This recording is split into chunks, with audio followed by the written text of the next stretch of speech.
किसी कवि ने क्या खूब कहा है, मंजिल उन्हीं को मिलती है जिनके सपनों में जान होती है, पंख से कुछ नहीं होता, हौसलों से उड़ान होती है। ये लाइनें गोरखपुर की यशी कुमारी पर पूरी तरह फिट बैठती हैं। यशी का जब जन्म हुआ तो वो सेरेब्रल पाल्सी नामक बीमारी से ग्रसित थी। भारत में कुछ दिनों पहले तक ये बीमारी लाइलाज मानी जाती थी, लेकिन उसके बाद 7 साल की उम्र में यशी का संपर्क प्रयागराज के चर्चित डॉक्टर जितेंद्र कुमार जैन से हुआ। उसके बाद धीरे धीरे उन्होंने करके यशी को ठीक कर दिया। यशी तकरीबन 90% ठीक हो चुकी हैं, लेकिन बचपन में इस बीमारी का दंश झेलने वाली यशी अब खुद डॉक्टर बनने जा रही हैं। नीट में उनका सिलेक्शन हो गया है, पहली बार में ही उन्हें ये कामयाबी मिली है और कोलकाता के मेडिकल कॉलेज में उनका सिलेक्शन हुआ है और वो एमबीबीएस की पढ़ाई करेंगे। सोचिए कि जो बच्ची बचपन में उठ बैठ ना सकती हो, बिस्तर पर पड़ी रहती हो, वो आज डॉक्टर बनने जा रही है और तमाम लोगों को आईना दिखाने का काम कर रही है। तो यशी हमारे साथ हैं, उन्हें ठीक करने वाले डॉक्टर जितेंद्र कुमार जैन, डॉक्टर वारिदमाला जैन हमारे साथ हैं और साथ ही साथ हमारे साथ यशी के पिताजी भी हैं जो कि ऑटो चालक हैं, लेकिन उसके बावजूद उन्होंने अपनी बच्ची में वो आत्मविश्वास पैदा किया जिसके चलते आज वो एक डॉक्टर खुद बनने जा रही है और अपने पैरों पर खड़ी हुई है। यशी, सबसे पहले तो आपको ढेर सारी शुभकामनाएं। और आप बताइए कि बचपन में जब आप 7 साल की उम्र तक एकदम बिस्तर पे पड़ी रहती थी तो आपके मन में क्या कुछ चलता था कि कैसे आगे बढ़ना है और इतना आत्मविश्वास आपके अंदर कैसे आया? जी, बिस्तर पे पड़े नहीं रहते थे, चलते फिरते थे, ऐसा नहीं था, पर ढंग से चल नहीं पाते थे।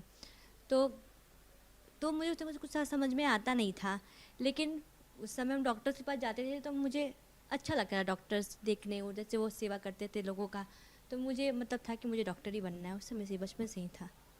अच्छा, ये बताइए कि आप जब धीरे धीरे डॉक्टर जितेंद्र जैन के संपर्क में आई, धीरे धीरे ठीक होने लगी, तो आपके अंदर आप किसी भी दूसरी फील्ड को अपना सकते थे, लेकिन आपने डॉक्टर बनने का ही फैसला क्यों किया?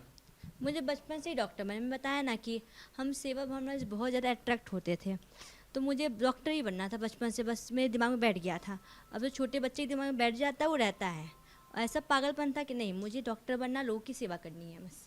अच्छा, ये बताइए कि आपने पहले अटेम्प्ट में जो है वो नीट क्वालिफाई किया है, एमबीबीएस की पढ़ाई आप शुरू करने जा रही हैं और ये जो एप्रन है ये आपके डॉक्टर जितेंद्र कुमार जैन जी ने अभी आपको गिफ्ट किया है। हालांकि अभी पढ़ाई आपकी शुरू होनी बाकी है, तो आपके मन में उस वक्त क्या चलता था? लगता था कि आप खुद जो है वो शारीरिक रूप से बहुत ज़्यादा फिट नहीं हैं, चलने फिरने में दिक्कत होगी, तमाम दुश्वारियां झेलनी पड़ेंगी, लेकिन आपके मन में क्या कुछ चलता था? किस तरह आपने जो है इस चुनौती को कबूल किया और आज इस मुकाम पर हैं? पहले तो मैं आपको ये बता दूं कि मैं बचपन से अपने आप को, छोटी जब थी तो मैं अपना कभी भी, मैंने अपने आप को किसी भी की तरह से, मैंने अपने आप को कभी भी विकलांग नहीं समझा, विकलांग नहीं समझा। दुनिया में मुझे कोई फ़र्क नहीं पड़ता था, मेरा ये सपना था और अंकल ने मुझे बहुत सपोर्ट किया। जब मैं कभी कभी कोई कुछ बोल देता था तो मन में एक बात रह जाती थी कि हाँ, इतने से बोला। अंकल से आते थे मिलने के लिए, जूता उता दिखवाने के, तुम बोलते थे अंकल बोला है मुझे ऐसा कोई, तो वो समझाते थे, कहते दुनिया की बात को छोड़ो, तुम क्या हो, तुम खुद जानो अपने आप को।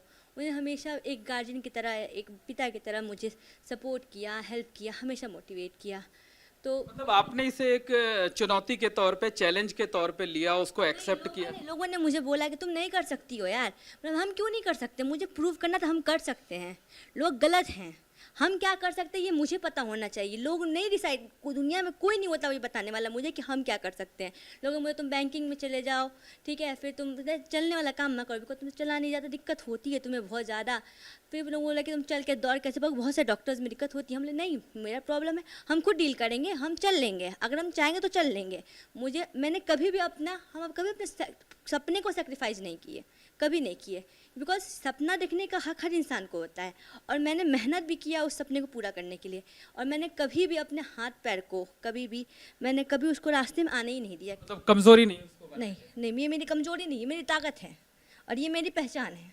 आपसे और भी सवाल करेंगे, तब तक आपके पिताजी भी साथ हैं। क्या नाम है आपका? मेरा नाम मनोज कुमार सिंह है। मनोज कुमार जी ऑटो ड्राइवर हैं, लेकिन उसके बावजूद ना सिर्फ इन्होंने अपनी बेटी का इलाज कराया, लेकिन आज उसे जो है वो डॉक्टर बनाने जा रहे हैं। ये बताइए, बचपन में बच्ची की जो हालत थी, उसके बाद आपने सोचा था कि बच्ची एक दिन इस तरीके से नाम रोशन करेगी कि टीवी पर आपका इंटरव्यू आएगा? नहीं, ऐसा था कि जब मैं डॉक्टर जितेंद्र सर के पास आया इलाहाबाद में, जब उन्होंने बच्ची का ऑपरेशन किया तो पैर का डायरेक्शन कुछ पहले ऐसे था, फेंक के चलती थी, वो डायरेक्शन सीधा हो गया, फिर हाथ बंधा हुआ था, हाथ नीचे आ गया। उसके बाद डॉक्टर साहब ने मेरी बच्ची यशी को बहुत कोऑपरेट की है।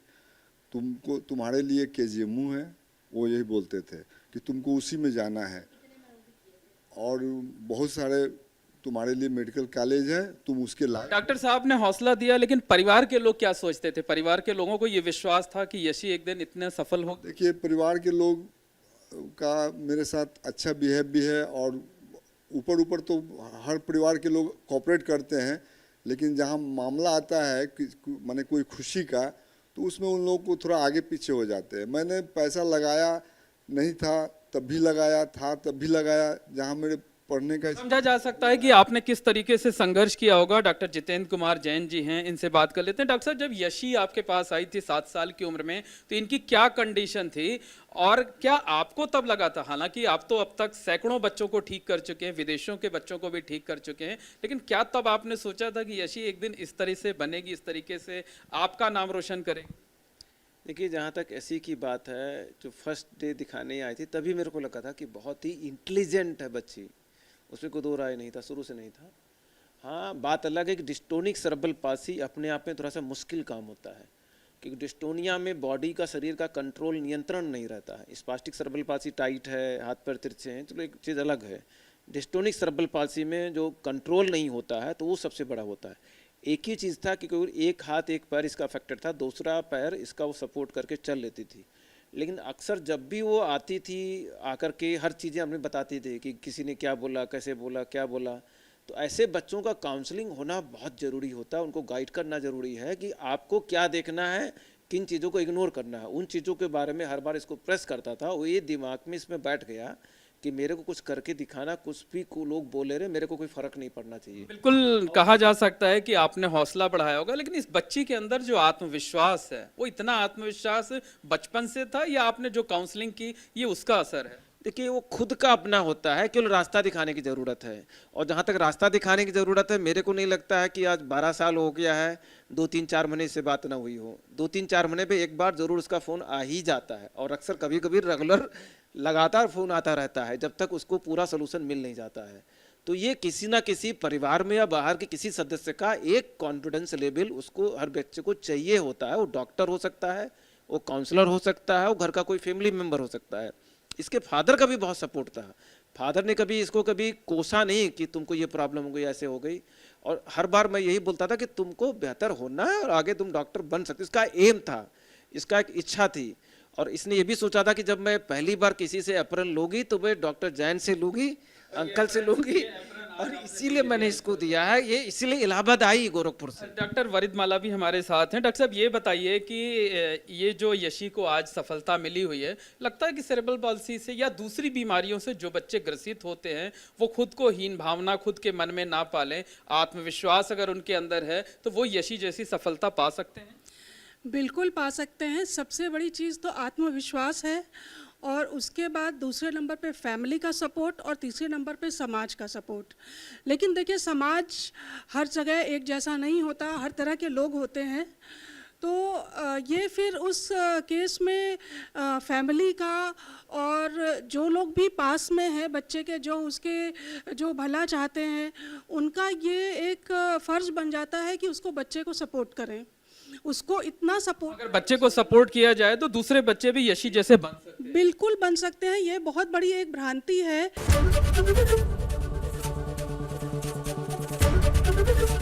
एबीपी गंगा, खबर आपकी, जुबान आपकी।